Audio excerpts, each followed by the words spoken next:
recent judgments have talked about the morality of the Constitution of India, what we call constitutional morality. Many people have disputed this and said there's nothing known as constitutional morality. We argue that the constitutional morality lies in the preamble, the fundamental rights, and the directive principles of state policy. And for our discussion today, it is these three provisions of the Constitution that will have to give us an answer to the question, privatization, question mark. What kind of privatization? What regulations should a private company be subjected to? What obligations does a private company have to the people of this country?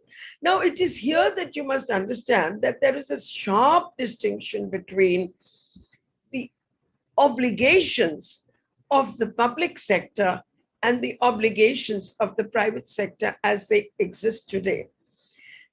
Moving from obligations, let's go to accountability. There is also a sharp difference between the accountability of the public sector and the accountability of the private sector. To put it very bluntly, the accountability of the public sector is 100% to the people of the country, and the accountability of the private sector is 0% to the people of this country. Why do I say that? I say it because in constitutional theory, fundamental rights do not apply to the private sector. Please remember that. When you're discussing the privatization of banks, what is the biggest issue that we will come up against? Yes, I know there are issues of bad loans. There are issues of the taxpayers' money being used to private ends. There are issues of companies going insolvent, banking companies going insolvent.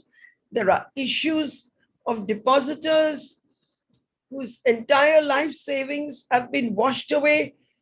But the biggest issue is when all this happens, a public sector bank is still accountable. A private sector bank is not accountable. We will be told that the relationship between us and a private sector bank is one of contract. But the relationship between us and the public sector is not one of contract. It's a constitutional relationship. It's a relationship of governance. It's a relationship of accountability.